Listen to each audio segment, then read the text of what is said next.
ating vlog. Pinapakita ko, first time kami nagkabit dito sa Maxus G10 na van. So kung meron kang Maxus G10 na van, ito ang itsura pag kinabitan natin ng wheelchair lift. Papakita ko sa inyo yung sukat pag nakababa siya, ano ang height mula sa flooring.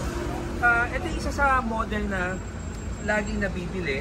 Pero perfect sana itong model na to sa mga Previa, Kia Carnival, yung mga mabababa na van. Para yung pag isa ganyan na mababa rin. Sapagkat kapag matangkad ka, walang problema. Pero pag medyo maliit ka, yung pinakasa ganyan na baba, medyo may hirap umakyat. Kung sakaling yung PWD ay hindi matangkad. Susukatin ko para makita nyo yung ibig kong sabihin. Meron tayong version na ganito na mas mababa pa ang baba. So ito may metro ito So sa ganyan na baba is almost 21.5. So kung matangkad ka ang 21.5, wala problema. Pero kung maliit ka, mahihirapan ka. So ito naman yung pag-akyat. Pinapakita ko lang, pipinutin mo lang, one touch lang, babalik na siya.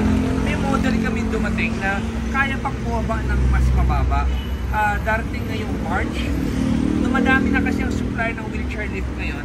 Ngayon we have 5 suppliers na. Dati ang supply namin, 2 lang.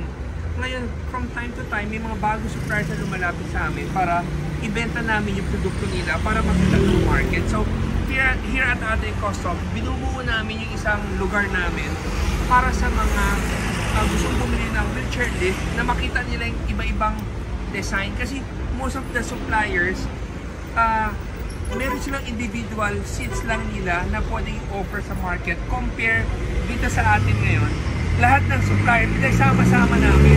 Kahit na magkakalaban sila sa market, pinagsama-sama namin sila para mas mabilis sa mga kliyente namin makapili na itong klaseng wheelchair lift ang kailangan nila.